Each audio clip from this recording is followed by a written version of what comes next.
slow up, no I don't take shit. I got no love for the fakeness. If you wanna play tough and wanna hate this, I'll always show up. I don't ever slow up, no I don't take shit. I got no love for the fakeness. If you wanna play tough and wanna. Bismillahirrahmanirrahim. Assalamualaikum warahmatullahi wabarakatuh. Terima kasih atas kesempatan yang diberikan kepada saya. Perkenalkan, nama saya Sugiarto SIP MPA, salah satu dosen di Sekolah Tinggi Ilmu Administrasi Pembangunan Palu pada program studi administrasi publik. Pada kesempatan kali ini, saya akan memaparkan mata kuliah kebijakan publik, yang mana merupakan salah satu mata kuliah wajib dengan bobot 3 SKS.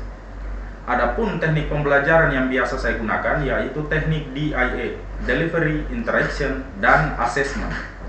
Sebelum saya menjelaskan tentang teknik DIA dalam proses pembelajaran pada mata kuliah kebijakan publik ini, terlebih dahulu saya akan mendeskripsikan secara singkat tentang mata kuliah kebijakan publik. Mata kuliah ini membahas konsep-konsep dasar kebijakan publik yang mencakup makna dan ruang lingkup kebijakan publik, sistem kebijakan, pendekatan, proses kebijakan, dan lingkungan kebijakan. Capaian pembelajaran yang diharapkan pada mata kuliah ini meliputi 1. Mahasiswa mampu memahami konsep dasar kebijakan publik. Yang kedua, mahasiswa mampu menganalisis makna dan ruang lingkup kebijakan publik, sistem kebijakan, pendekatan, proses kebijakan, dan lingkungan kebijakan. Yang ketiga, mahasiswa mampu menganalisis interaksi antar aktor dalam kebijakan publik serta mengevaluasi kebijakan publik. Adapun kemampuan akhir yang diharapkan dapat diperoleh oleh mahasiswa setelah mengikuti perkuliahan ini yaitu yang pertama, mahasiswa mampu menjelaskan tentang konsep dan ruang lingkup kebijakan publik. Yang kedua, mahasiswa mampu menjelaskan pendekatan-pendekatan yang ada dalam kebijakan publik. Yang ketiga, mahasiswa mampu menjelaskan pengertian dan macam-macam model kebijakan publik. Yang keempat, mahasiswa mampu menjelaskan proses kebijakan publik. Yang kelima, mahasiswa mampu mengidentifikasi dan merumuskan masalah kebijakan. Yang keenam, mahasiswa mampu menjelaskan proses penyusunan agenda kebijakan. Yang ketujuh, mahasiswa dapat menjelaskan formulasi kebijakan publik. Yang kedelapan, mahasiswa mampu menjelaskan implementasi kebijakan. Yang kesembilan, mahasiswa mampu melakukan evaluasi kebijakan. Serta yang terakhir yaitu mahasiswa mampu menelaah perubahan kebijakan. Seperti yang telah saya jelaskan sebelumnya, bahwa teknik pembelajaran yang biasa saya gunakan yaitu teknik DIA, Delivery, Interaction, dan Assessment. Pada poin delivery, yaitu merupakan penyampaian materi yang saya lakukan menggunakan metode ceramah atau presentasi PowerPoint text. Materi pembelajaran pada mata kuliah kebijakan publik yang saya bawakan meliputi konsep, ruang lingkup, dan tipologi kebijakan publik, pendekatan kebijakan publik, serta kajian kebijakan publik deliberatif, model-model kebijakan publik, proses kebijakan publik, identifikasi dan perumusan masalah kebijakan, menyusun agenda kebijakan, formulasi kebijakan, implementasi kebijakan, evaluasi kebijakan, serta perubahan kebijakan. Selain itu, saya juga menggunakan beberapa penelitian-penelitian tentang kebijakan publik yang telah dipublikasikan pada jurnal-jurnal ilmiah untuk dijadikan sebagai sumber bacaan bagi mahasiswa. Hal ini bertujuan agar mahasiswa dapat memahami perkembangan studi kebijakan publik. Poin kedua yaitu interaction. Pada bagian ini mengacu pada proses tanya jawab ataupun diskusi yang terjadi di dalam kelas. Untuk menghindari adanya batasan bagi mahasiswa dalam melakukan diskusi terkait materi yang telah disampaikan, biasanya saya mempersilahkan mahasiswa untuk memasukkan saya di grup chat diskusi mereka ataupun menghubungi saya secara langsung melalui WhatsApp maupun email jika terdapat materi yang belum mereka pahami ataupun mereka kuasai. Yang terakhir yaitu asesmen. Asesmen sendiri merupakan skema penilaian berdasarkan kontrak perkuliahan yang telah disepakati di pertemuan pertama.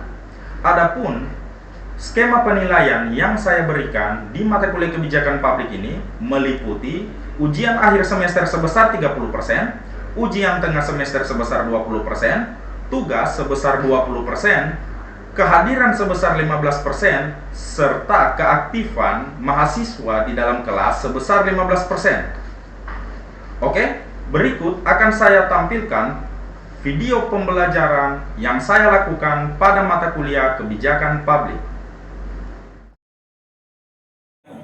Assalamualaikum warahmatullahi wabarakatuh. Waalaikumsalam warahmatullahi wabarakatuh. Selamat siang. Siang. Hari ini kita masuk pertemuan ke-11 dalam mata kuliah kebijakan publik. Materi pada hari ini saya akan membawakan terkait formulasi kebijakan. Secara umum, formulasi kebijakan sendiri merupakan salah satu tahap di dalam siklus kebijakan. Siklus kebijakan sendiri terbagi menjadi 4 tahap. Agenda setting, formulasi kebijakan, implementasi kebijakan, dan evaluasi kebijakan. Kita saat ini berbicara tentang formulasi kebijakan. Secara umum, William Dunn menjelaskan bahwa perumusan kebijakan atau formulasi kebijakan merupakan suatu pengembangan dan sintesis terhadap alternatif perencanaan masalah. Jadi, pernyataan yang dikemukakan oleh William Dunn itu berbicara tentang formulasi kebijakan itu merupakan suatu sintetis dalam menyelesaikan suatu permasalahan. Formulasi itu sendiri berbicara tentang bagaimana caranya kita merumuskan sesuatu untuk menjawab permasalahan yang ada. Di dalam sektor pemerintahan misalkan, permasalahan maraknya sampah. Jadinya dibuatlah suatu aturan terkait pengelolaan sampah itu, yang mana bertujuan untuk menghindari beberapa permasalahan misalkan banjir dan lain sebagainya. Nah, formulasi kebijakan berbicara seperti itu. Formulasi kebijakan berbicara tentang konseptual untuk menyelesaikan suatu permasalahan. Bisa dipahami? Oke. Nah, di situ juga dijelaskan pada slide PowerPoint, Budi Winarno menjelaskan bahwa ada 4 tahap dalam proses formulasi kebijakan. Yang pertama itu tahap perumusan masalah, yang kedua tahap agenda kebijakan, yang ketiga tahap pemilihan alternatif kebijakan, yang keempat tahap penetapan kebijakan. Oke. Poin pertama tersebut berbicara tentang tahapan perumusan masalah. Dalam tahap tersebut, bagaimana seorang pakar ya, atau formulator atau orang yang memformulasikan suatu kebijakan mengkaji permasalahan yang ada. Misalkan kasus banjir yang biasa terjadi di depan lapangan wali kota jika hujan. Permasalahannya apa? Drainase kah atau sampah? Maka saat ini terdapat perbaikan berupa drainase di sekitar depan lapangan wali kota tersebut kan. Nah, dan tahap kedua itu berbicara tentang agenda kebijakan. Agenda kebijakan itu mengacu kepada penetapannya. Bagaimana suatu aturan diagendakan untuk menyelesaikan suatu permasalahan yang ada sebenarnya. Nah, yang ketiga berbicara tentang tahapan pemilihan alternatif kebijakan. Dalam proses formulasi kebijakan atau aturan yang dibuat tersebut, kita berbicara tentang bagaimana menyelesaikan suatu permasalahan dengan menggunakan aturan yang ada. Tetapi dalam memilih aturan tersebut ada juga skemanya, dan dalam proses formulasi juga ada aturannya. Aturan tersebut meliputi jika kita ingin menetapkan suatu aturan, maka kita akan memformulasikan suatu aturan lebih dari satu untuk melihat dampak baik. Kita memilih yang terbaik dari yang terbaik untuk menyelesaikan suatu permasalahan yang ada. Nah, dan yang terakhir itu berbicara tahap penetapan kebijakan. Tahap penetapan kebijakan ini tahap akhir yang mana menentukan suatu kebijakan yang telah dipilih sebelumnya dari beberapa alternatif untuk ditetapkan menjadi suatu kebijakan ditandatangani oleh pejabat tertentu. Misalkan kalau undang-undang ditandatangani oleh presiden, peraturan lainnya ditandatangani oleh pejabat yang bertanggung jawab. Nah, di sini berbicara tentang penetapannya. Sebelum masuk di tahap kebijakan atau aturan tersebut dilaksanakan atau diimplementasikan. Bisa dipahami? Bisa. Oke, saya lanjut ya.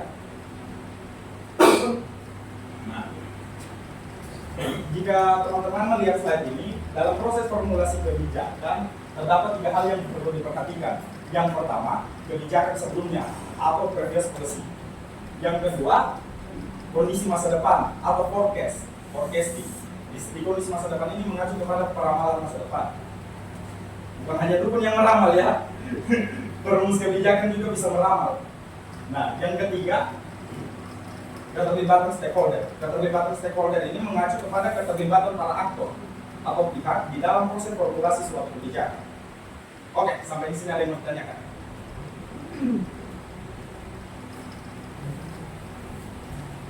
Ada? Ya, silakan. Saya kawan nomor sabuk dibagi 92204. Kebetulan kita di Dasar 84. Setelah hampir apa namanya? Itu pimpin langsung atau kepala daerah pemerintah setempat berikan perintah langsung. Sementara kita tokonya di pasar. Nah, kita menjadi pedagang itu kita perlu masuk dalam area pasar. Padahal pasar itu tidak begitu, artinya dalam keadaan ini ke wilayah yang tidak sempit. Nah, kalau kita harus betul menentukan.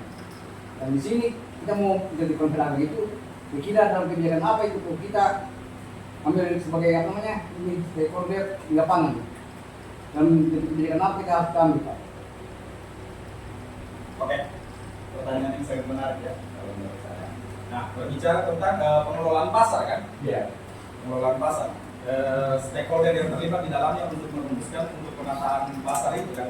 Nah, sebenarnya begini, jika kita berbicara tentang stakeholder ya, atau pihak-pihak yang terkait, itu berbicara tentang dinas yang terkait untuk mengatur pasar tersebut, untuk menjaga keamanannya kan dari Satuan Polisi Pamung Praja kan, biasanya ada dilibatkan mereka untuk turun-turun ke pasar dalam menjaga ketentraman dan ketertiban di lingkungan pasar tersebut.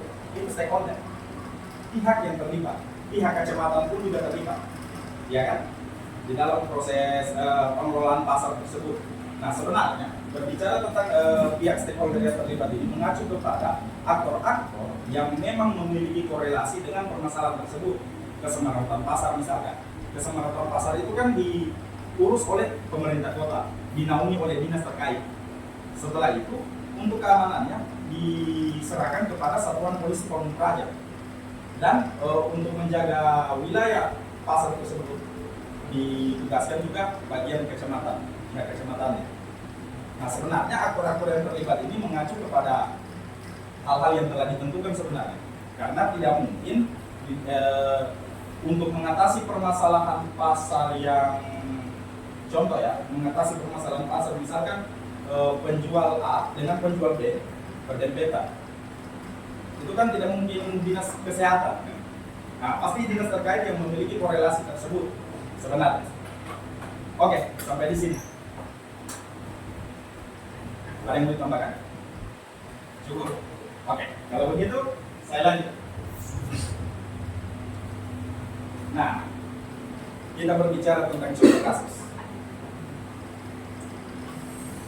Seperti yang dijelaskan sebelumnya, terdapat 3 kan. Yang pertama, prevensi kebijakan sebelumnya. Yang kedua, kondisi masa depan atau forecasting. Yang ketiga, stakeholder, aktor. Nah, di contoh kasus human trafficking ini atau perdagangan manusia, kebijakan sebelumnya itu merupakan Undang-Undang Nomor 21 Tahun 2007 tentang pemberantasan tindak pidana perdagangan orang, TPPO. Nah, oke. Mungkin saya buka slide selanjutnya biar teman-teman tahu. Nah, kenapa contoh kasus itu diangkat? Mengingat berdasarkan data yang dikeluarkan oleh The Counter Trafficking Data Kolaboratif pada tahun 2019, diketahui di Indonesia sendiri banyak orang-orang yang terjerat dalam perdagangan manusia. Kebanyakan menjadi TKI atau TKW. Ya, banyak menjadi TKI atau TKW. Nah, mereka itu tidak hanya disiapkan sebagai tenaga kerja, tetapi juga mohon maaf ya, perdagangan seks.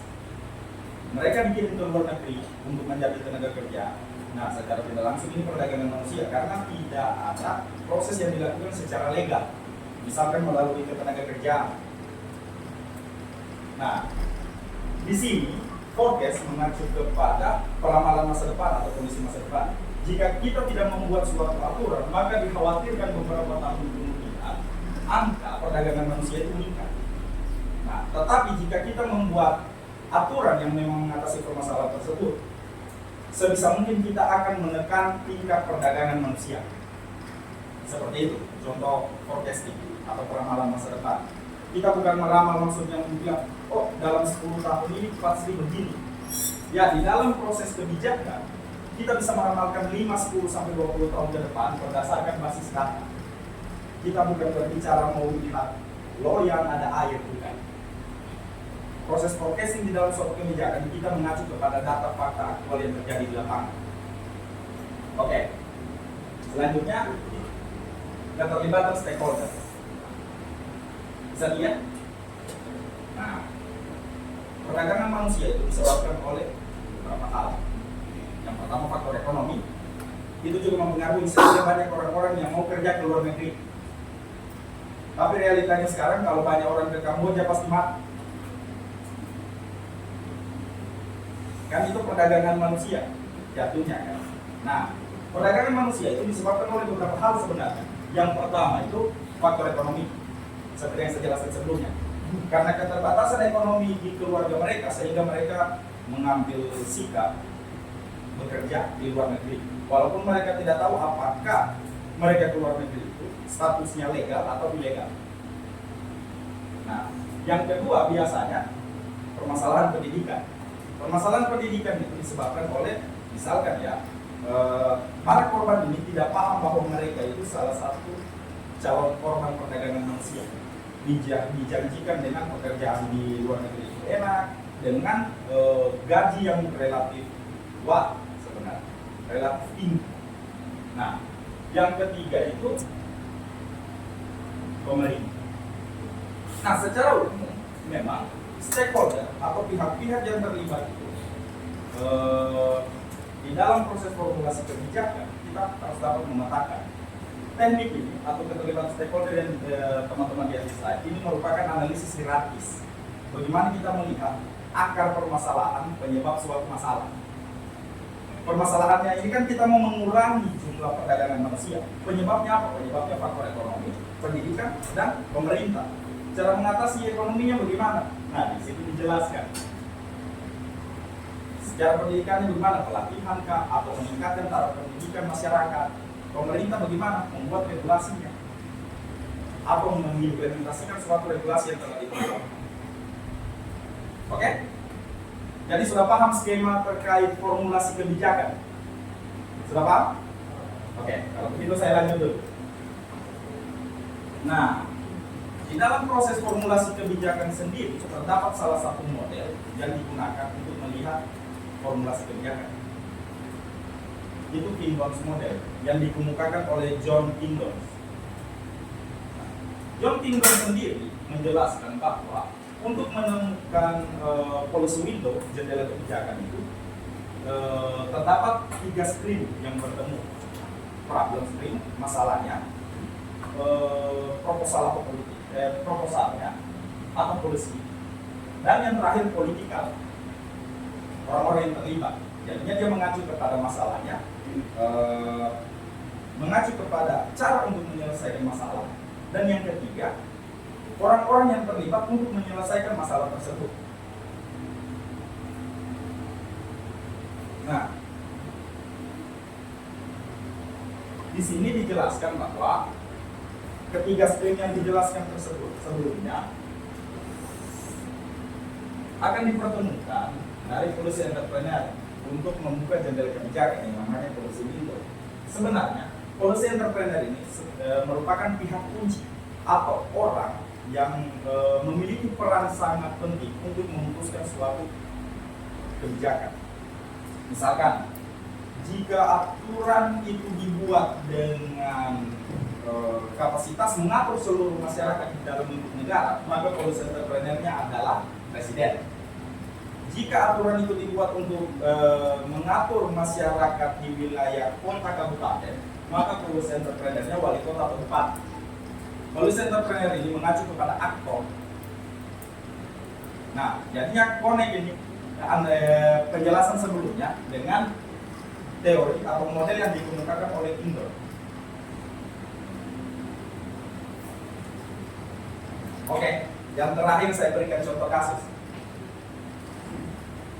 Nah, contoh kasusnya, jika kita mengacu kepada skema John Egan itu, bisa dilihat Peraturan Menteri Perhubungan Nomor 12 Tahun 2019 tentang perlindungan keselamatan pengguna sepeda motor yang digunakan untuk kepentingan masyarakat.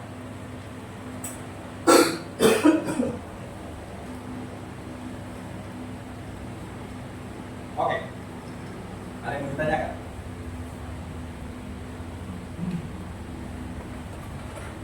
Pak, silakan.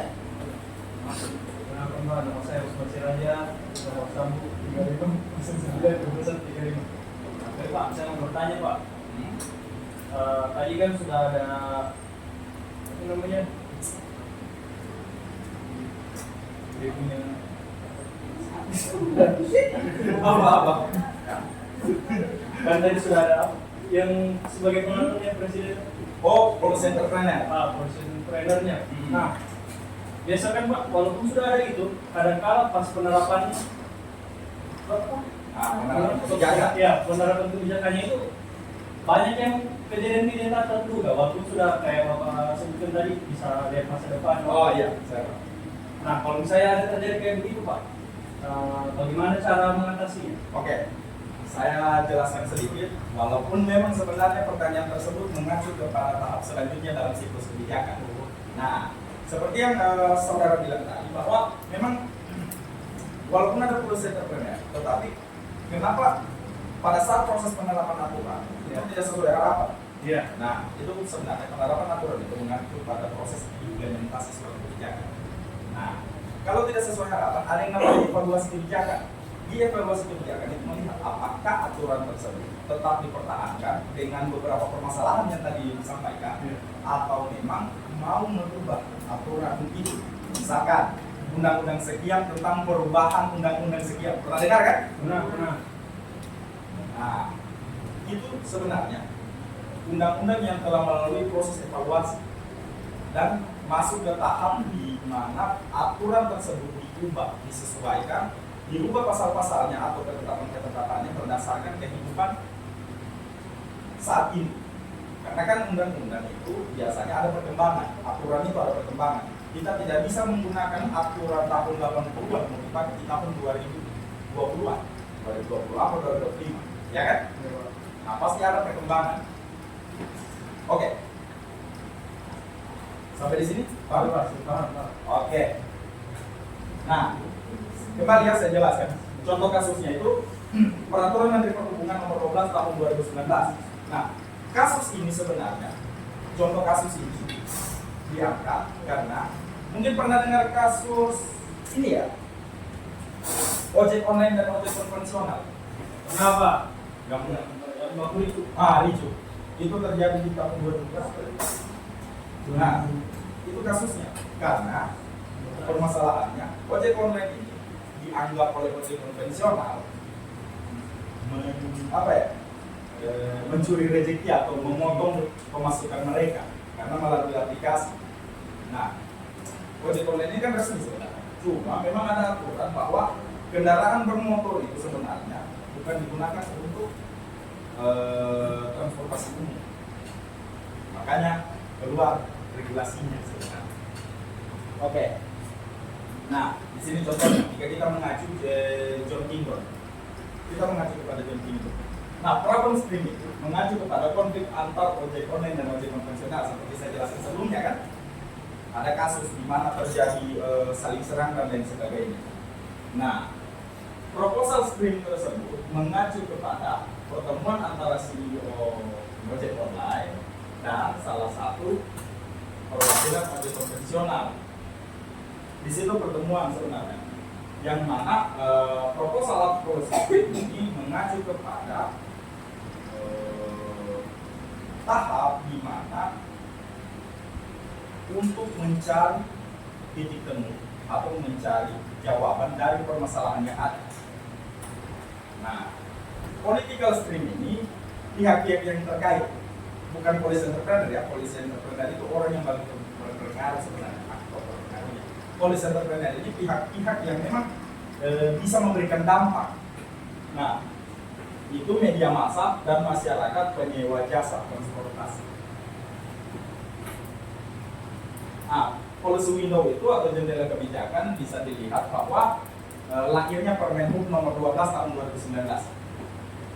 Jadi, peraturan Menteri Perhubungan nomor 12 tahun 2019 itu sebenarnya dibuat untuk menyelesaikan permasalahan antara ojek online dan ojek konvensional. Kasus yang terjadi di tahun 2018 atau 2019, ada saling serang, malahan ada saling iya, sampai ke tahap itu. Makanya pemerintah juga bagaimana caranya mengatasi permasalahan ini. Dibuatlah suatu formulasi kebijakan, maka lahirlah Peraturan Menteri Perhubungan nomor 12 tahun 2019. Nah, di sini hanya dijelaskan secara singkat. Sebenarnya jika kita mau mengacu kepada skema realita pembuatan suatu aturan itu panjang. Karena dilihat masalahnya dulu. Setelah itu siapa pihak-pihak yang bisa dipertemukan untuk mencapai kesepakatan bersama, dan siapa yang masuk dalam kategori political streamnya. Nah, policy entrepreneur di dalam penyusunan peraturan Menteri Perhubungan nomor 12 tahun 2019 itu ialah Dirjen Transportasi Darat. Jadi Dirjen Transportasi Darat ini yang memiliki yang memegang kunci di mana permasalahan tentang ojek online dan ojek konvensional itu dapat teratasi. Oke, sekian dari saya. Terima kasih. Sebelum saya akhiri, di pertemuan minggu depan kita akan masih membahas tentang formulasi kebijakan, tetapi lebih mengacu kepada proses diskusi, yang mana saya akan membagi dua kelompok untuk diskusinya. Untuk kelompoknya nanti saya akan bagi melalui WA group. Oke? Cukup? Ada yang mau ditanyakan? Cukup? Oke. Jika begitu, sekian dari saya. Jika ada kekurangan, saya mohon maaf. Saya akhiri. Wabillahi taufiq wal hidayah. Wassalamualaikum warahmatullahi wabarakatuh. Waalaikumsalam.